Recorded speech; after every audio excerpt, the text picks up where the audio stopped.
යාළුවනේ කොහමද? ලස්සන දවසක් තනකොළ කපන්න කියලා හදන්නේ. තනකොළ කපලා ලස්සන කරලා ඉන්න අපේ ඉගෙන ගන්න. මෙන්න මේ බාල්ල මේ තනකොළ ජනකම එනවා. අයියෝ බඩාත ගෑවිලා තමයි මට පේන්න බැරි. නෙපොවේ. මොඩක් හපලා මුට්ටු බෑන්. මේ ඉන්නේ මගේ ආසම සෙට් එක. මෙතන ඉන්නවා චූටි බෝල ගෙඩියක්. මයින් චූටි බෝල කෙල්ලෝ දෙන්නයි. කොල්ලයි කොල්ලා තමයි මගේ හෙඩ් මසාජ් එක දාන්නේ. හරි සරින් සයින් මට හෙඩ් මසාජ් එක දාරුපුට. මේ කෙල්ලෝ නම් ඉතින් වැඩක් නෑ කෙල්ලෝ ඉතින් මම මිරි කරනවා ඉවරයක් නෑ. මොකද කරන්නේ ඉතින් පවුනේ පොඩි උඹ ඒ නිසා මං ඉතින් බනින්නෙත් නෑ. උන්ට හපන්න වැඩකුත් නෑ ඉතින් උන්ට තේරෙන්නේ නෑනේ. ඉතින් අයියේ ඉතින් මාව නාවනවා දවස් දෙකකට සැරයක් හරි ඉතින් මාව නාවනවා. ඉතින් මම මොකද කියන්නේ ඉතින් මාව නාවලා කොහොමද පීටලා සිරිසිදුව තියාගන්න කිව්ව හොඳයිනේ. එතකොට තමයි මට පැත්තේ ආදරේ ලැබෙන්නේ. ඒ නිසා මං ඉතින් මොකද කියන්නේ. අයියේ ඉතින් මාව ගමන් එක්කන් යන එකට නම් හොඳයි. ඒක මට හරිම සතුටුයි.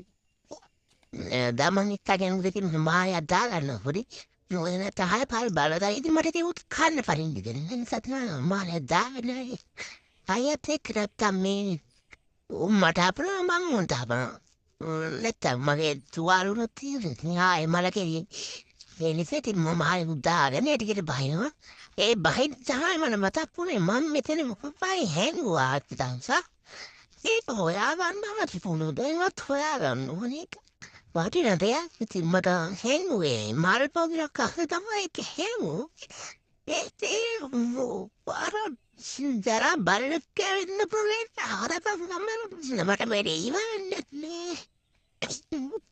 කල්සින් එකක් වෙලා තියෙනවා මට හොඳට මතකයි මම මල් පලාස්සේ තමයි හැංගුවා කියන්නේ. මට ඒක නෑ දැන් ඒක නෑ. ඉතින් ඒ නිසා දැන් හොයාගන්න ඕනේ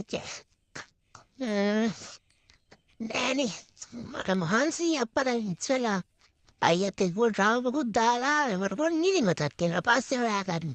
දැන් පොඩ්ඩක් නිදා ගන්න ඕනේ කියලා. අන්න හවස් වරුවේදී සෙල්ලම් තමයි. අයියලා කළා කොහොමද හවස් වරුවේ. මේ ගෙදරනේ ඉන්නේ ගම ගෙදර චූටියක් කියලා ඉන්නවා. එයාත් එනවා සෙල්ලම් කරන්න. කවුරු ආවත් ඉතින් මට අයියා එක්ක සෙල්ලම් කරනවා වගේ පිටයක් නෑ. අයියා තමයි ඉතින් මට ඕන සෙල්ලම් කරන්නේ. අනිත් කට්ටියත් එක්ක සෙල්ලම් කරන්න මට කියක් දැනෙන්නේ නෑ. මට අයියත් එක්ක සෙල්ලම් කරොත් නම් මොන්න හරි. කොච්චර මොනවා කිව්වද අයියා තමයි ඕනේ ඉතින්. ඒක දන්නේ මට ඒක තේරෙන්නේ නෑ කියන්නේ. අයියා දැක්කත් ඉතින් ඇති මට. එයා තමයි ඕනේ. ජූඩියා කියලා ඉතින් මාත් එක්ක සෙල්ලම් කරන් දෙනවා. ඉතින් යාළුවා සෙල්ලම් කරනට අයියා නැතෝ මට බෑ ඉතින්. එහෙනම් ඉතින් අක්ලත් පව හැපෙතින ඉතින් ඉස්සරවිත් ලැබලටි. ඒත් එක්කත් පොඩි හොරතලයක් දාලා ඉන්නේ. අයියා යයි දන්නේ කොහේ හරි මම එයා හොරතල් කරලා ඉති. නෑ නෑ ළඟ ඉන්නේ අංක බලන්න මේ ඉන්නේ. මේ ඉන්නේ. හරි එයාට වැඩි සෙල්ලම් කරලා තේරෙන්නේ අයියා තමයි හොඳ. මේ අයියා මට ආදරෙත් එක්කනේ.